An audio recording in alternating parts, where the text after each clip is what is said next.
امانت الہی ہے اور نون سے مراد نور الہی ہے۔ اور رمضان میں 5 خصوصی عبادتیں ہوتی ہیں: روزہ، تراویح، تلاوت قرآن، اعتکاف اور شب قدر کی عبادت۔ تو کوئی اگر سچے دل سے یہ 5 عبادتیں کرے وہ ان 5 انعام کا مستحق ہے، یعنی رحمت الہی اس کے قدموں کا بوسہ لے گی، محبت الہی سے اس کا دل سرشار ہوگا، میدان قیامت میں اللہ اس کا ضامن ہوگا، محشر کے تمام خوف سے وہ امن و امان میں ہوگا، اور مرنے کے بعد اس کی قبر میں نور ہی نور ہوگا۔ رمضان کا مہینہ بے شمار فضائل و برکات کا حامل ہے۔ اس ماہ کی بزرگی اور رحمت کا اندازہ اس بات سے بھی لگایا جا سکتا ہے، اللہ تعالیٰ نے اپنے بندوں کی ہدایت کے لیے قرآن پاک کا نزول اسی مہینے میں کیا۔ حضرت سلمان فارسی رضی اللہ تعالیٰ عنہ بیان فرماتے ہیں کہ حضور صلی اللہ تعالیٰ علیہ وسلم نے ماہ شعبان کے آخری دن باز فرمایا، اے لوگو، تمہارے پاس عظمت اور برکت والا مہینہ آ گیا،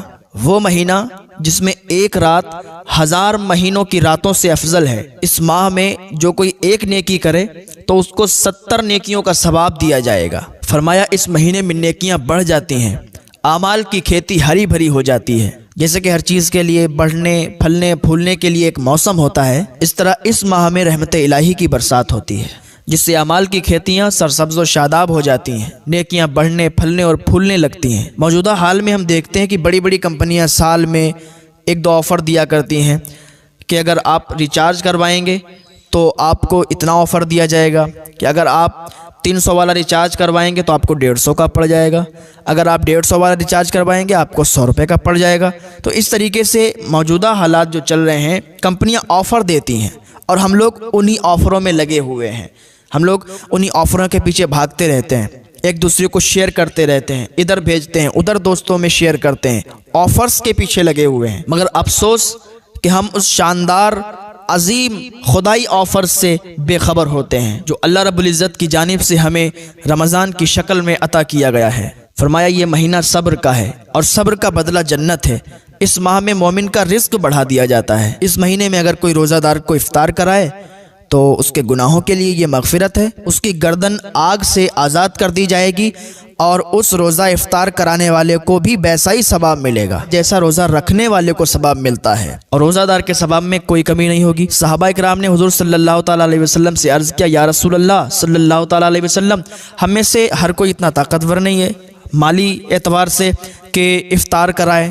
فرمایا یہ ثواب ہر اس شخص کو ملے گا جو ایک گھونٹ پانی یا ایک کھجور سے ہی افطار کرا دے، یعنی کوئی اتنا مالدار نہیں ہے کہ وہ اعلیٰ انتظام کرے، بڑا انتظام کرے روزہ افطار کرانے کے لیے، مالدار کوئی نہیں ہے، نہیں کر سکتا ہے، تو وہ ایک کھجور یا ایک گھونٹ پانی ہی کسی روزہ دار کو دے دے اور اس کا افطار کرا دے تو اس کو ویسا ہی ثواب ملے گا جیسا بہت بڑا انتظام کرنے والے کو ثواب ملے گا، اور روزہ دار کو ثواب ملے گا ویسے ہی ایک گھونٹ پانی یا ایک کھجور سے افطار کرانے والے کو بھی ملے گا۔ حضور صلی اللہ تعالیٰ علیہ وسلم نے ارشاد فرمایا کہ جو کسی روزہ دار کو پیٹ بھر کے کھانا کھلا دے گا تو اللہ تعالیٰ اسے میرے حوض کوثر سے سیراب فرمائے گا۔ حضور صلی اللہ تعالیٰ علیہ وسلم نے ارشاد فرمایا کہ جو شخص ماہ رمضان میں حلال کمائی سے کسی کو روزہ افطار کرائے تو ماہ رمضان میں تمام فرشتے اس کے لیے بخشش کی دعا کرتے ہیں، اور فرشتوں کے سردار حضرت جبریل علیہ السلام اس کے لیے شب قدر میں دعائے استغفار کرتے ہیں اور اس سے مصافحہ کرتے ہیں۔ اب ذرا سوچیں کہ ہم کسی سے دعا کے لیے کہتے ہیں حضرت ہمارے لیے دعا کر دیں، حضور ہمارے لیے دعا کر دیں، ہم لوگوں سے دعا کے لیے کہتے ہیں، لیکن اللہ تعالیٰ اپنے فرشتوں سے ہمارے لیے دعا کروا رہا ہے، فرشتے ہمارے لیے دعا کر رہے ہیں۔ جب بتائیں فرشتے دعا کر رہے ہیں تو وہ دعا کیسے نہیں قبول ہوگی؟ اس مہینے میں 3 عشرے ہوتے ہیں، عشرہ 10 دن کو کہتے ہیں۔ فرمانے علی شان ہے یہ وہ مہینہ ہے جس کا پہلا عشرہ رحمت کا ہے، اور دوسرا عشرہ مغفرت کا ہے، اور تیسرا عشرہ جہنم سے آزادی کا ہے۔ علماء کرام فرماتے ہیں یوں تو پورا مہینہ ہی عظمت برکت رحمت کا ہے، مگر اس ماہ کا آخری عشرہ بے شمار خصوصیات کی بنا پر بڑی اہمیت کا حامل ہے۔ یہی عشرہ تو جہنم سے آزادی کا پروانہ لیے ہوئے ہے۔ یہی وہ عشرہ ہے جس میں ایک رات شب قدر کی ہے جو 1000 راتوں سے افضل ہے۔ رمضان کا یہ عشرہ اپنے اندر 4 خصوصیات رکھتا ہے۔ اسی عشرے کی شب قدر میں قرآن کا نزول ہوا۔ نمبر 2، یہ رات 1000 مہینوں سے افضل ہے۔ نمبر 3، اسی عشرے کی شب میں سید الملائکہ حضرت جبریل علیہ السلام تمام فرشتوں کے ساتھ زمین پر اترتے ہیں۔ نمبر 4، یہ رات تمام تر اپنی رحمتوں برکتوں کے ساتھ صبح صادق تک سایہ فگن رہتی ہے۔ رمضان کا آخری عشرہ اس لحاظ سے بھی بہت اہمیت کا حامل ہے، یہ عشرہ اعتکاف کا عشرہ ہے، جو تمام انبیاء علیہ السلام کی سنت ہے اور فرض کفایہ بھی ہے کہ اگر پورے شہر یا بستی میں سے کوئی ایک آدمی بھی اعتکاف میں بیٹھ گیا تو تمام لوگ بری الذمہ ہیں، اور اگر نہیں بیٹھا تو سب گناہگار ہوئے۔ حدیث پاک میں ہے کہ قیامت کے دن ایک شخص دوزخ میں ڈالا جائے گا تو جہنم کی آگ اس سے دور بھاگے گی۔ دروغہ جہنم حضرت مالک علیہ السلام اس سے کہیں گے تو اسے کیوں نہیں پکڑتی، اسے کیوں نہیں جلاتی؟ جہنم کی آگ کہے گی میں اسے کیوں کر پکڑوں، اس کے منہ سے تو روزے کی بو آتی ہے۔ دروغہ جہنم اس سے پوچھیں گے تو روزہ دار تھا؟ وہ کہے گا ہاں، تو آپ کہیں گے اسی لیے جہنم کی آگ تجھے نہیں جلاتی۔ قیامت میں رمضان اور قرآن روزے دار کی شفاعت کریں گے۔ رمضان اللہ کی بارگاہ میں کہے گا میں نے اسے دن میں کھانے پینے سے روکے رکھا تھا۔ قرآن اللہ کی بارگاہ میں عرض کرے گا اے پروردگار، میں نے اسے رات میں تراویح کے ذریعے تلاوت قرآن کے ذریعے سونے سے روکے رکھا تھا۔ اللہ تعالیٰ رمضان اور قرآن کی شفاعت قبول کرے گا اور روزہ دار کو جنت عطا فرمائے گا۔ اللہ تعالیٰ فرماتا ہے جو شخص ایمان اور اخلاص کے ساتھ روزے رکھے اللہ تعالیٰ اس کے پچھلے گناہ بخش دیتا ہے۔ اور اللہ تعالیٰ کو یہ عمل اتنا پسند ہے کہ حضرت سلیمان علیہ السلام اللہ کے نبی ہیں، پوری دنیا پر جن کی حکومت تھی، حضرت سلیمان علیہ السلام کا لشکر جا رہا تھا تو چیونٹیوں کی ملکہ 3 میل دور سے بولی اپنی برادری کی چیونٹیوں سے کہ سلیمان کا لشکر آ رہا ہے، تم لوگ اپنے اپنے بلوں میں داخل ہو جاؤ، اپنے اپنے سوراخوں میں داخل ہو جاؤ، کہیں ایسا نہ ہو کہ سلیمان کے لشکر کے پاؤں کے نیچے کچلی جاؤ۔ ہاں، یہ وہ اپنی برادری کو گائیڈ کر رہی ہے، اپنی برادری کو نصیحت کر رہی ہے، ہاں اپنی قوم کو نصیحت کر رہی ہے۔ اور اللہ تعالیٰ کو چیونٹی کی یہ نصیحت اتنی پسند آئی کہ اللہ نے قرآن میں سورہ نمل چیونٹی کے نام سے سورت نازل فرما دی۔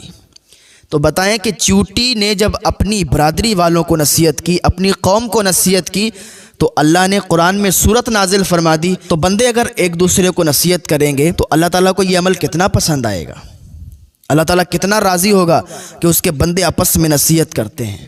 ہاں، تو نصیحت اللہ تعالیٰ کو بہت زیادہ پسند ہے کہ اس کے بندے آپس میں نصیحت کرتے رہیں۔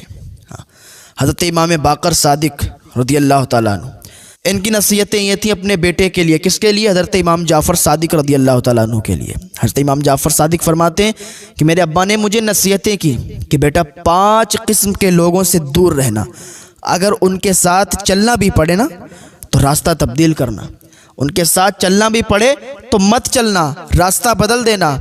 حضرت امام جعفر صادق عرض کرتے ہیں ابا اپنے والد سے، حضرت امام باقر صادق رضی اللہ تعالیٰ عنہ سے، کہ ابا 5 قسم کے لوگ کون کون ہیں؟ تو حضرت امام باقر فرماتے ہیں کہ بیٹا پہلی قسم کا وہ شخص ہے جو بے وقوف ہے، یعنی بے وقوف سے کبھی دوستی مت کرنا، بے وقوف سے کبھی رشتہ مت قائم کرنا، کبھی اس کے ساتھ مت رہنا، اس لیے کہ اگر وہ تمہیں فائدہ پہنچانا بھی چاہے گا تب بھی وہ فائدہ نہیں پہنچا پائے گا، وہ تمہیں نقصان ہی پہنچائے گا۔ ہاں، وہ اس کو لگے گا کہ میں فائدہ پہنچا رہا ہوں لیکن حقیقت میں وہ نقصان ہوگا۔ ہاں، کعبۃ ایک انسان کا ایک بے وقوف دوست بن گیا تھا، وہ گھر پہ لے آیا، اس کے ساتھ رہنے لگا۔ ایک دن وہ سو رہا تھا اور اس کا بے وقوف دوست پنکھا جل رہا تھا، پنکھا جل رہا تھا، اتنے میں کیا دیکھا کہ ایک مکھی آ کے اس کی ناک پر بیٹھ گئی۔ اب اس نے مکھی کو ہٹایا، وہ اڑ گئی، پھر آ کے پھر بیٹھ گئی، پھر اس کو اڑایا، پھر اڑ گئی، پھر بیٹھ گئی۔ اس کو غصہ آ گیا کہ یار میں اس کو ہٹا رہا ہوں یہ پھر آ کے بیٹھ جا رہی ہے، وہ تھا بیوقوف۔ اس نے کیا کیا، کہا ابھی اس کا علاج کرتے ہیں۔ بڑا سا پتھر اٹھایا اور اٹھانے کے بعد دے مارا، وہ اس کی ناک پھوٹی، منہ پھوٹا، بھیجا نکل گیا، وہ اس کا کام تمام ہو گیا۔ اس نے تو اپنی سمجھ میں بہت اچھا کام کیا کہ مکھی کو مار رہے ہیں، لیکن عقل اتنی نہیں تھی کہ مکھی تو اڑ جائے گی اور اس کا بھیجا باہر آ جائے گا، اس کا منہ پھوٹ جائے گا، تو اسی لیے منع کیا گیا ہے۔ علماء فرماتے ہیں بے وقوف دوست سے عقل مند دشمن بہتر ہے۔ تو حضرت امام باقر رضی اللہ تعالیٰ عنہ نے فرمایا بیٹا بے وقوف کے ساتھ کبھی دوستی مت کرنا۔ دوسرا فرمایا کہ کبھی جھوٹے کے ساتھ دوستی مت کرنا، اس لیے کہ جھوٹا تمہیں ایک لقمے میں بیچ ڈالے گا، وہ دور کو قریب اور قریب کو دور بتائے گا، جس سے تمہیں صحیح حقیقت کا پتہ نہیں چل پائے گا۔ تو کبھی بھی جھوٹے سے دوستی مت کرنا۔ حضور صلی اللہ تعالیٰ علیہ وسلم کے پاس ایک انسان آیا اور کہنے لگا یا رسول اللہ صلی اللہ تعالیٰ علیہ وسلم، میرے اندر 4 بری عادتیں ہیں۔ ایک تو میں چوری کرتا ہوں، دوسرا میں بدکاری کرتا ہوں، تیسرا میں شراب پیتا ہوں، اور چوتھا میں کے پاس اس لیے آیا ہوں کہ آپ مجھے ہدایت فرمائیں، نصیحت فرمائیں کسی ایک چیز کے لیے۔ ایک چیز چھوڑنے کو کہیں گے نا، میں چھوڑ دوں گا۔ حضور صلی اللہ تعالیٰ علیہ وسلم نے اس کو اپنے پاس بٹھایا اور کہا تو صرف جھوٹ بولنا چھوڑ دے۔ اس نے کہا ٹھیک ہے حضور، جھوٹ نہیں بولوں گا۔ گھر چلا گیا۔ رات ہوئی، قدم نکلے باہر، قدم بڑھائے چوری کرنے کے لیے کہ لاؤ چوری کر کے آتے ہیں۔ جیسے ہی بڑھا اس کو حضور کی نصیحت یاد آ گئی کہ حضور نے مجھے نصیحت فرمائی تھی کہ جھوٹ مت بولنا۔ تو بس سوچنے لگا کہ یار کل جب جائیں گے حضور کی بارگاہ میں تو حضور ظاہر سی بات ہے مجھ سے پوچھیں گے کہ تم نے رات کیا کیا، اور مجھے بتانا پڑے گا کہ میں نے چوری کی، اور جب بتاؤں گا تو پکڑا جاؤں گا، پھر سزا ہوگی۔ تو بڑھتے ہوئے قدم روک لیے کہ نہیں، چوری نہیں کرنے جاؤں گا۔ پھر اس نے تھوڑی دیر کے بعد سوچا لاؤ شراب پی لیتے ہیں، بدکاری کر لیتے ہیں۔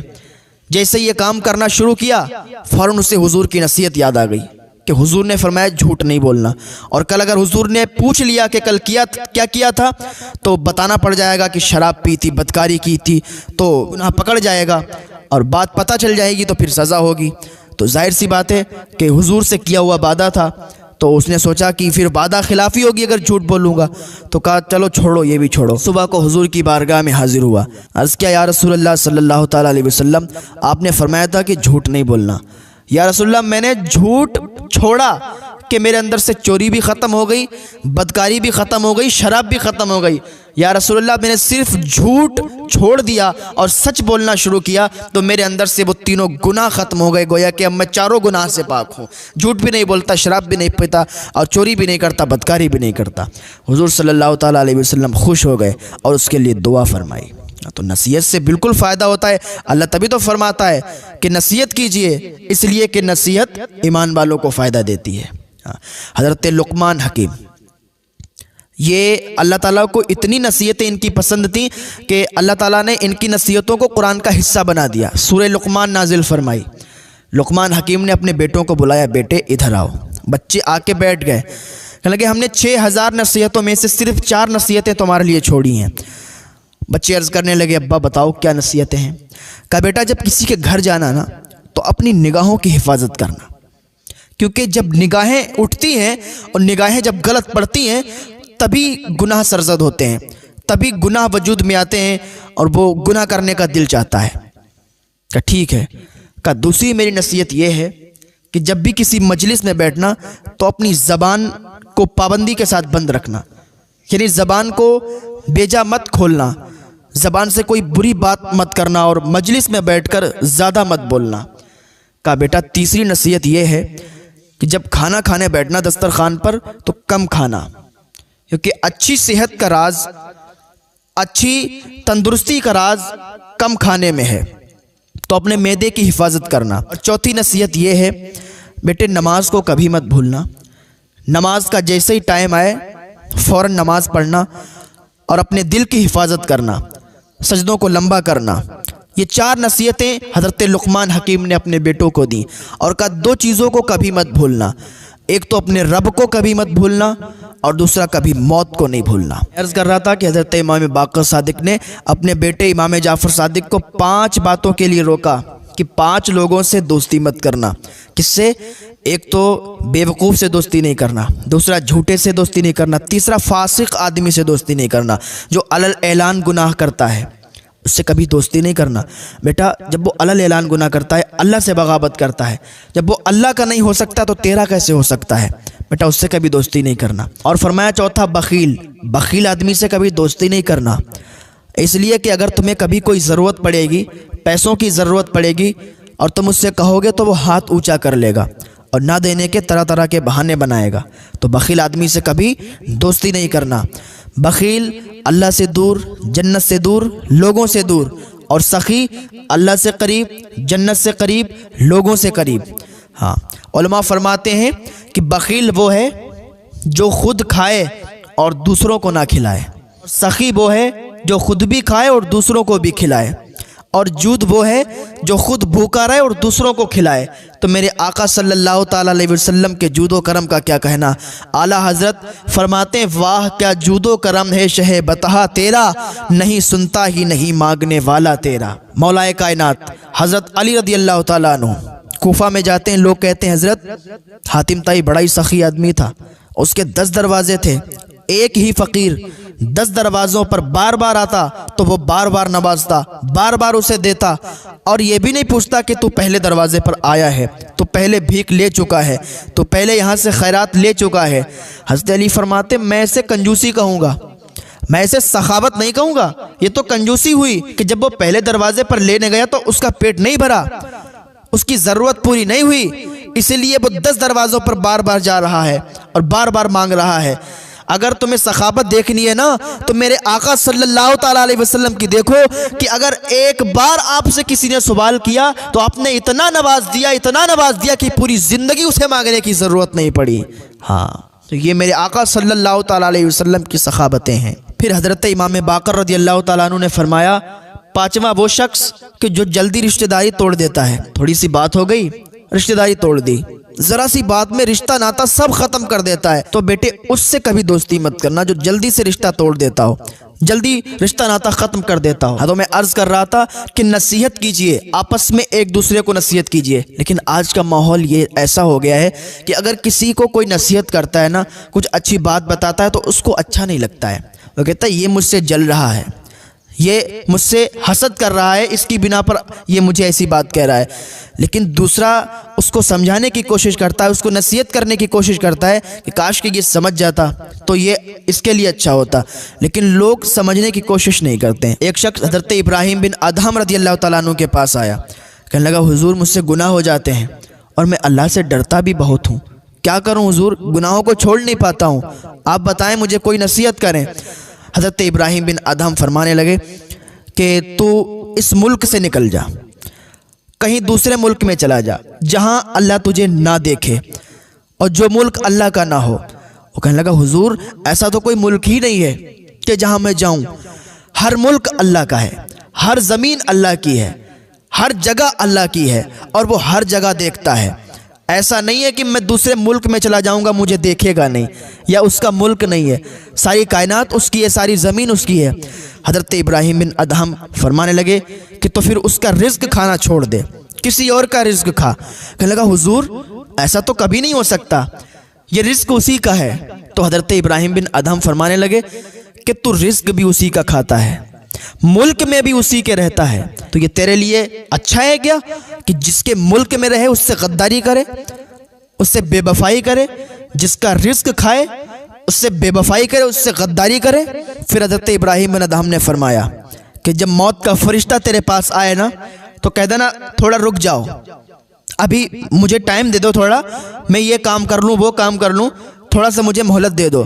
وہ کہنے لگا حضور یہ بھی تو نہیں ہو سکتا، کیونکہ وہ موت کا فرشتہ ہے نا، وہ ٹائم کا انتظار نہیں دیکھتا ہے، وہ مہلت نہیں دیتا، جب موت لکھی ہوتی ہے فوراً قبض کر لیتا ہے اور چلا جاتا ہے۔ پھر حضرت ابراہیم بن ادہم نے فرمایا کہ تو جب جہنم میں جانے لگے گا تو جہنم کے فرشتوں سے کہنا رک جاؤ، مجھے دوزخ میں مت ڈالو، مجھے جنت میں لے چلو۔ کہنے لگا حضور یہ کیسے ہو سکتا ہے، وہ جب فیصلہ ہو جائے گا اور مجھے دوزخ کی طرف لے جا رہے ہوں گے پھر تو میں کتنا بھی گڑ گڑاؤں گا، کتنا بھی روؤں گا، کتنا بھی چلاؤں گا، وہ نہیں سننے والے، وہ تو مجھے دوزخ میں ڈال دیں گے، دوزخ کی آگ میں جلائیں گے، دوزخ کی آگ میں دغائیں گے۔